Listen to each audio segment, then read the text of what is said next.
मुख्य उद्देश्य यही है कि बिहार में व्यवस्था परिवर्तन के सोच से जनसुराज की स्थापना की गई है। जैसा कि आप जानते हैं कि इसके सूत्रधार प्रसिद्ध चुनावी राजनीतिकार प्रशांत किशोर जी हैं, जिन्होंने पूर्व में अपनी योग्यता साबित की है और पिछले 2 साल से वो बिहार के गांव की पदयात्रा कर रहे हैं। अब यह निर्णय हो गया है कि आगामी 2 अक्टूबर को जनसुराज एक दल का रूप लेगा और उसमें पूरे 1 करोड़ लोग मिलकर एक दल का निर्माण करेंगे जिसका नाम जनसुराज पार्टी होगा। तो सर, ऐसा भी कहा जा रहा है कि जनसुराज बीजेपी की बी टीम है, फिर आप चुनाव लड़ रहे हैं बीजेपी के खिलाफ ही। देखिए, अब जिनका अभी से तेल निकलना शुरू हुआ है तो आरोप वहीं से आया है। जो एक राजनीतिक दल है, क्षेत्रीय राजनीतिक दल है, परिवारवादी दल है, उसी के अध्यक्ष के द्वारा एक पत्र जारी हुआ है। उसमें हमारे सूत्रधार जो है प्रशांत किशोर के जाति सूचक टाइटल का चर्चा करते हुए उन्होंने बयान दिया है, तो जाहिर है कि उनको दर्द होगा।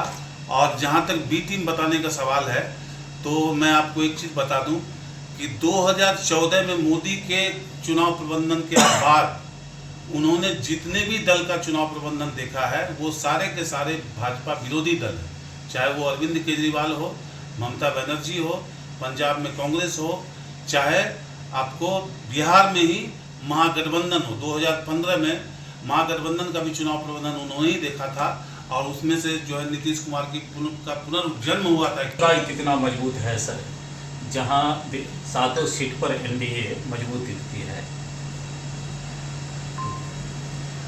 ये आपका जो सवाल है इसमें शायद सवाल जवाब भी छुपा हुआ है आपकी तरफ से कि एनडीए यहाँ मजबूत दिखती है, पर हकीकत में ऐसा है नहीं। और जहाँ तक जनसुराज की बात है जो मैं आपको बताना चाहूँगा, ध्यान रखिए जो 2 चीज़ हो रहा है बेगूसराय में भी और पूरे बिहार में भी। एक गठबंधन है जो कहीं न कहीं जातिगत ध्रुवीकरण का इस्तेमाल राजनीति में कर रही है। दूसरा गठबंधन है जो धार्मिक ध्रुवीकरण का इस्तेमाल राजनीति में करती आ रही है। जनसुराज ना जातिगत ध्रुवीकरण का पक्षधर है ना धार्मिक ध्रुवीकरण का पक्षधर है। हम इन दोनों के खिलाफ हैं और हम क्या सोच रहे हैं ये हमारी सही सोच को दिखाता है। हम मुद्दों की बात कर रहे हैं, हम उस राजनीति की बात कर रहे हैं जो बिहार के विकास की है। हम शिक्षा की बात कर रहे हैं, हम शिक्षा के मूल चूल परिवर्तन और सुधार की बात कर रहे हैं। हम सरकारी स्वास्थ्य व्यवस्था के सुधार की बात कर रहे हैं। हम जितने भी जनहित के मामले हैं, चाहे वो ब्लॉक स्तर के भ्रष्टाचार की बात हो, पुलिस स्टेशन के भ्रष्टाचार की बात हो, उन मामलों को हम शीर्ष स्तर से हमारे प्रशांत किशोर जी से लेकर के जो जमीनी स्तर के कार्यकर्ता या जो जिनको नेता बोल सकते हैं वहां तक है कि हम लोग भ्रष्टाचार के बिल्कुल खिलाफ हैं। इन सारी बातों को उठाते हुए हम वो चीज करना चाहते हैं जो पिछले 4 दशक में नहीं हुआ और बिहार जहां एक तरफ देश आगे बढ़ता रहा है, बिहार की गति पीछे जाती रही होगा और संगठन की घोषणा होगी।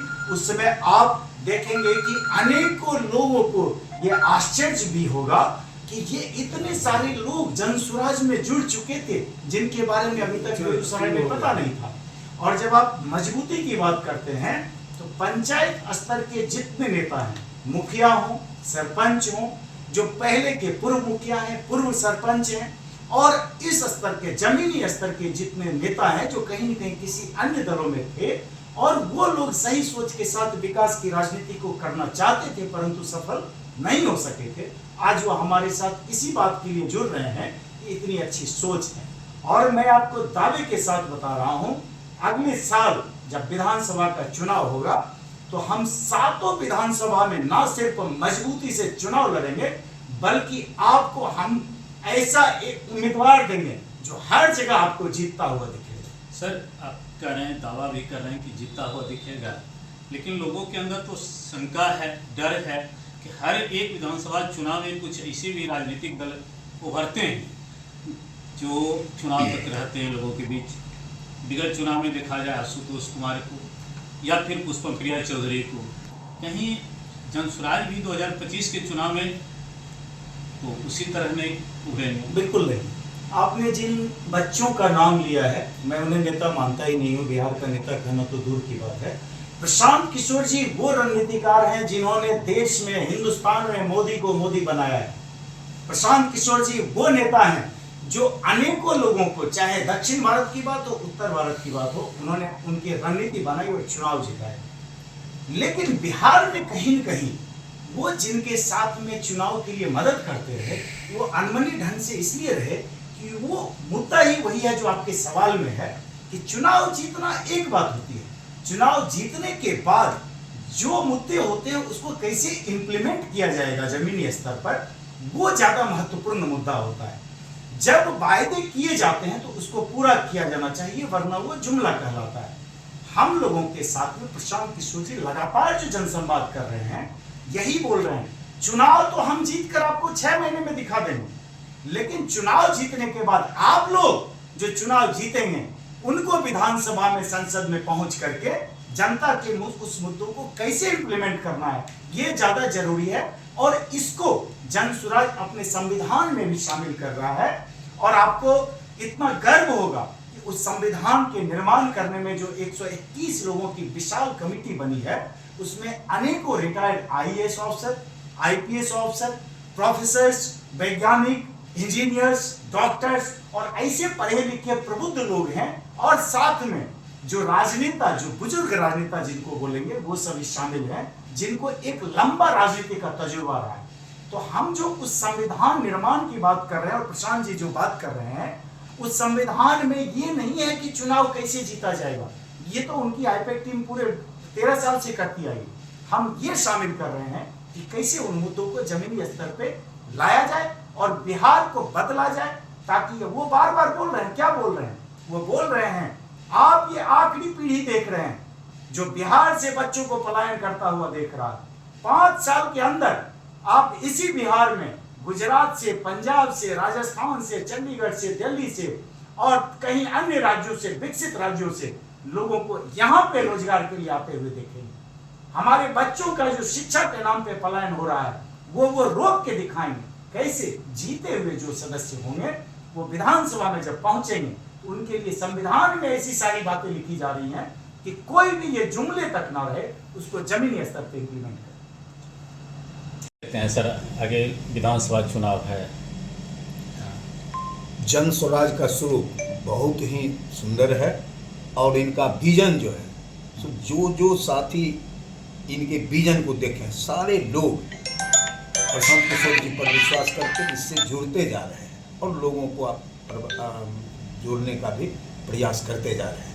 आप ये बात कहते हैं और मात्र 2-3 दिन पहले जदयू के नवनिर्वाचित जो नगर अध्यक्ष हैं वो जन स्वराज को बरसाती मेढक करार दे रहे हैं। वो तो बोलेंगे जिनका अपना वजूद खत्म होने के कगार पर है, तो वो दूसरे को कैसे कहेगा कि फले फूलेगा। ये जितना अच्छा हम लोगों का जो जन स्वराज है प्रशांत किशोर जी के मार्गदर्शन में जो बन रहा है, इतना मजबूती से बढ़ रहा है कि इसको कोई हिलाने डुलाने वाला नहीं होगा। और जिनका जनाधार खिसकता जा रहा है वो तो ऐसा बोलेंगे, क्या पलटी भी मारेंगे? कोई सवाल कभी गठबंधन बना करके सत्ता सुख लेना? जी नहीं, हम जन स्वराज 243 सीट पर मजबूती से लड़ रहा है, कोई परेशानी नहीं है और हम उसमें से निश्चित रूप से ज़्यादा सीट पर सफलता प्राप्त। फिर तो गठबंधन बनाकर सरकार बनाएंगे और गठबंधन में जाएंगे तो महागठबंधन की पार्टी या एनडीए की पार्टी का ही सहयोग लेंगे? जी नहीं, दो में से किसी का सहयोग नहीं, हम लोग अपने बल पर सरकार बनाएंगे, बना लेंगे, एकदम बनाएंगे। Okay sir. आर्यन सिंह जो बेगूसराय में आपको एक जनाधार दिए, आज आर्यन सिंह जनस्वराज के साथ दिख रहे हैं। जी, इसलिए जनस्वराज के साथ आ गए हमारे बहुत सारे साथी और मैं स्वयं भी, क्योंकि आम आदमी पार्टी का बिहार को लेके कोई सोच या कोई एजेंडा नहीं थी। वो लिमिटेड हैं अपने क्षेत्र में, दिल्ली पंजाब के आसपास, और जन स्वराज बिहार के लिए है, बिहार में एक वैकल्पिक व्यवस्था देने के लिए है। बिहार के सभी वर्ग के लोग त्रस्त हैं, यहाँ पलायन होता है, शिक्षा के लिए भी बच्चों का पलायन कोटा दिल्ली, पलायन होता है मजदूरी रोजी रोजगार के लिए भी दूसरे राज्यों में, इलाज, सरकारी सेवा, सरकारी स्वास्थ्य तंत्र बिल्कुल ही बर्बाद है, ध्वस्त है। तो लोग इतने परेशान अपने बेरोजगारी से, प्रशासन से इतने परेशान। ऐसा कहा जाता है कि पहले जो राज्य था 15 वर्ष तक वो अपराधियों का राज था और अभी सरकारी अफसरों का राज हो गया। तो इस तरह से बिहार के कोई भी वर्ग है, ऐसा वर्ग कोई नहीं है जो त्रस्त नहीं है, जो परेशान नहीं है। ऐसा कोई वर्ग नहीं है, ऐसा कोई आदमी नहीं है, हमें आज तक नहीं मिला कोई आदमी जो चाहता नहीं है कि बिहार में व्यवस्था परिवर्तन नहीं हो, बिहार में एक वैकल्पिक व्यवस्था भी सब लोग चाहते हैं। तो पार्टी और विचारधारा से ऊपर उठ के बिहार के सभी लोग चाहते हैं कि बिहार में एक नई वैकल्पिक व्यवस्था बने और इसके लिए तमाम लोग एक साथ जुट के प्रयास कर रहे हैं। जिस तरह बिहार में भी जनसुराज की चर्चा है, कुछ साल पहले दिल्ली में आपकी भी चर्चा थी और दिल्ली में आपके जो नेता थे केजरीवाल, वो भी इसी तरह पूरे दिल्ली में लोगों को एक झांसा दिए और उसके बाद सत्ता में आने के बाद क्या स्थिति हुई वो देशवासी जान रहे हैं। कहीं प्रशांत किशोर के द्वारा बिहार की जनता भी तो नहीं ठगी जा सकती है?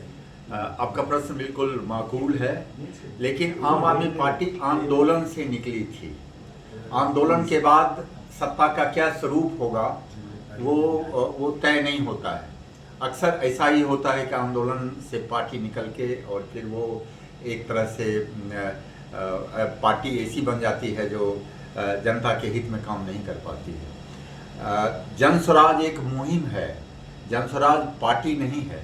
वो लगातार पिछले 2 वर्षों से 22 महीने हो गए, 2 अक्टूबर को जब पार्टी बनेगी तो 2 साल से लगातार ये एक जागरूकता अभियान चल रहा है।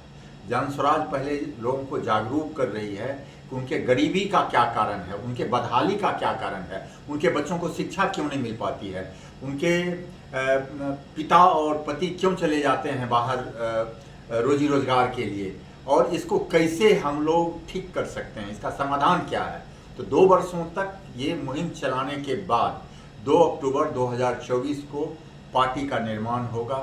आज तक जनस्वराज के सूत्रधार प्रणेता प्रशांत किशोर किसी से उन्होंने वोट नहीं मांगा, लोगों को सिर्फ समस्या बताई और समस्या का समाधान बताया।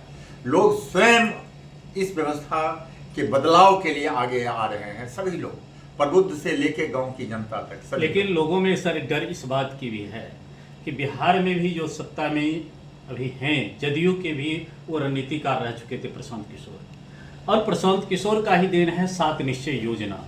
बिहार में सबसे अधिक भ्रष्टाचार अगर देखा जा रहा है तो 7 निश्चय योजना के अंतर्गत देखा जा रहा है। लोगों के अंदर डर है कि अगर प्रशांत किशोर के द्वारा इस तरह एक योजना लाई गई जिसमें सबसे अधिक भ्रष्टाचार है, कहीं भविष्य में और भ्रष्टाचार तो इनके सरकार में न बढ़े।